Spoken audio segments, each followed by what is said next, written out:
So a few months ago, a brand called HappieWatch reached out to me to do a review on one of their watches. I agreed.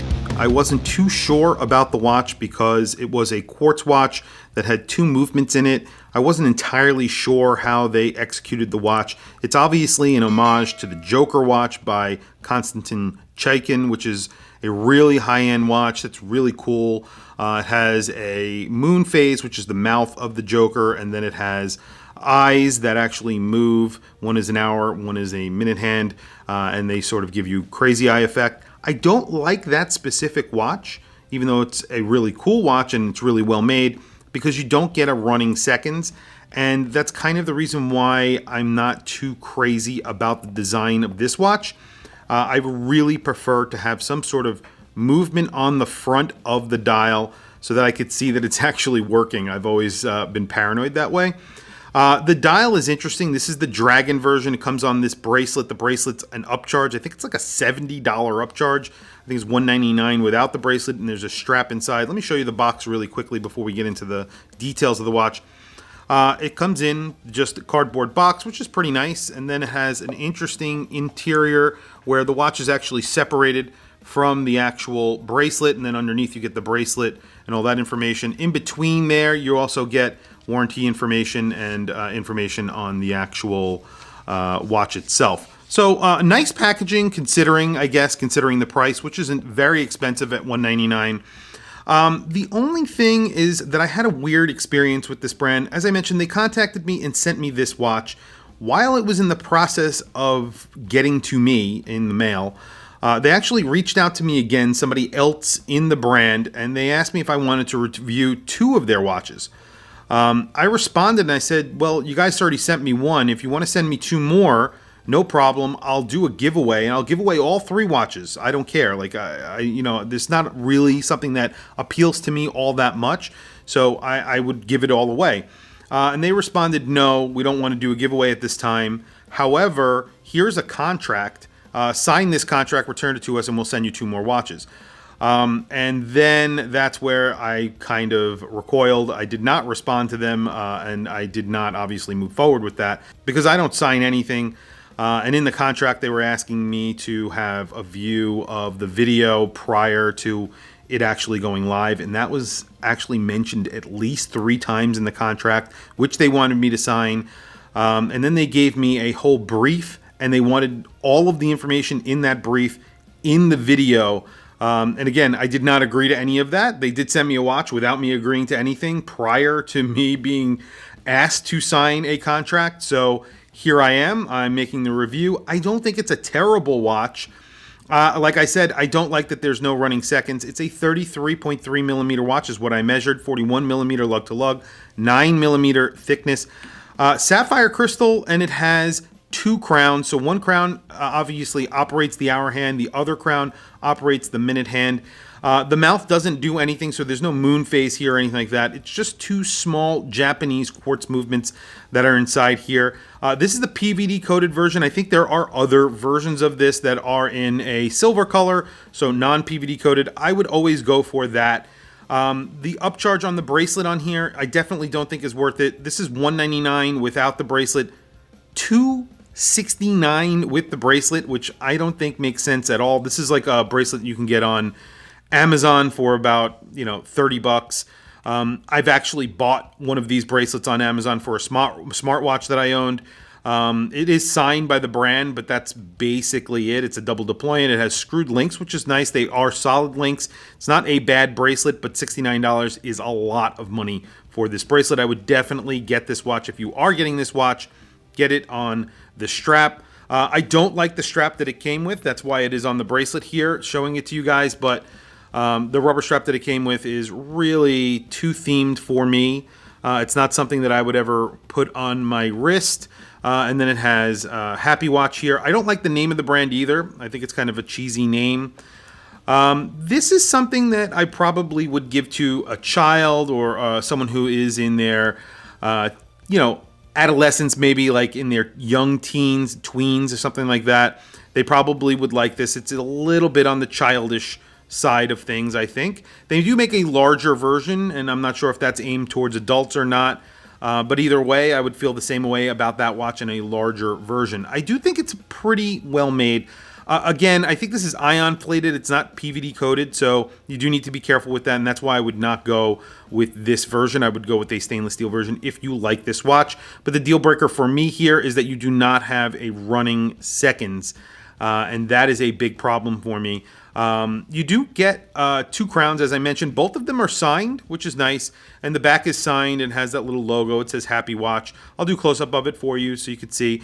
There is no ghost date position, which I was fully expecting, and I was actually impressed that there wasn't. So there is no ghost date positions for either the hour or the minute hand. So that is actually pretty cool. I'm not sure if they actually removed those or specifically designed it this way, which is pretty nice. And then there's these extra little butts that come out on either side of the top of the case and the bottom of the case, which aren't really integrated into the bracelet whatsoever. And I don't really understand why they are there. I think it would be a cleaner look without them. The crystal is actually a little bit beveled, which does look pretty nice in light when you're moving it around. All in all, again, not something that I would actually purchase, but I can see, the type of person, maybe a younger person who would want to buy something like this. But very quickly, I'll throw it on my wrist so you guys can see. And then I don't believe there's lume on here. Now, again, I think that's a very big missed opportunity with watches like this.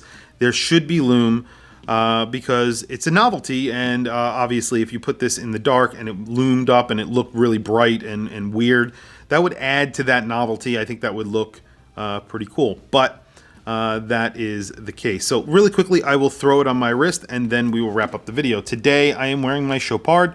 This is on a shark mesh from Straps Co. and I think it looks phenomenal.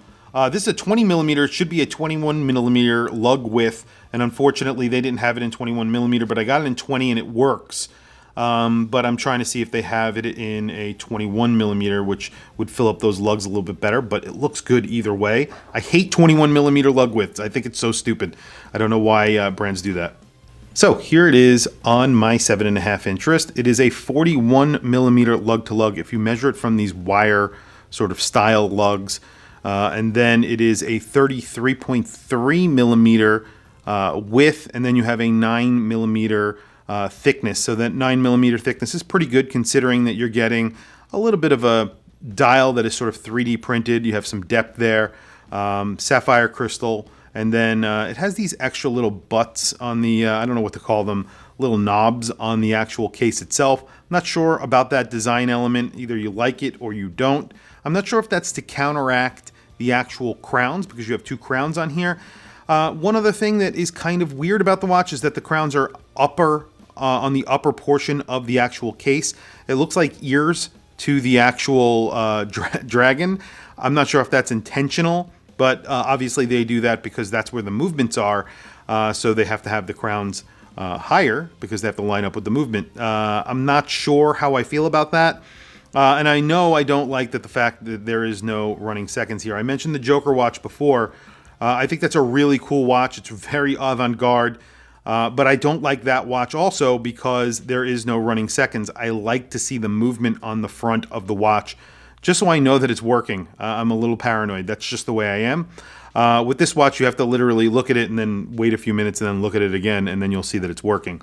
I don't like the integration of the bracelet into the case because I really don't like this bracelet. And also one other thing about the bracelet, if you notice, it's completely brushed while the case is completely polished. So not sure on that sort of design choice. It's pretty abrupt when you're looking at it from the side. Everything is polished, then everything is brushed. Doesn't really make all that much sense. I don't like the strap, as I mentioned, so I would not get the rubber strap. I think they offer it on a leather strap. I would go with that if you are into this watch. That's definitely the way to go. And unfortunately, I'll wrap up the video now because there is no lume. Again, I think that's a missed opportunity here because you have a weird watch with a lot of vibrant colors. Looming some of those colors really would have made this pop, and then maybe just looming the hands and the actual eyes. That would have been awesome because then in the dark, you would get these 2 glowing eyes that would actually show you the time, which would be cool, and maybe the teeth, so it looks like a face in the dark. That's something that I would have done if I were designing this watch. But again, lume is expensive, and this costs $199. It is a quartz watch. It's sort of a fashion watch that is not expensive, but it's not cheap at the same time. So I'm sort of on the fence about this watch. I'm also on the fence about the tactic of getting someone to sign a contract to do a review. I don't accept money for reviews. I don't sign contracts for reviews. If you're sending me a watch, I'm going to do the review based off of my opinion of the watch. Anyway, that's just my opinion. And like I said, I don't think it's a bad watch. I think it's actually a pretty cool watch. I think it's decently made. I think the price is good. I just wouldn't wear it for myself. But I can see where people would like it. And that's kind of all that matters. There's definitely people out there that would like this, and more power to them. Anyway, tell me what you guys think of this watch in the comments below. Please also don't forget to like, subscribe, hit that bell icon. It is super helpful for the channel, and I very much appreciate it. Please follow me on Instagram. My Instagram is WatchChrisBlog. Anyway, thank you for logging on. I'll catch you guys in the next video.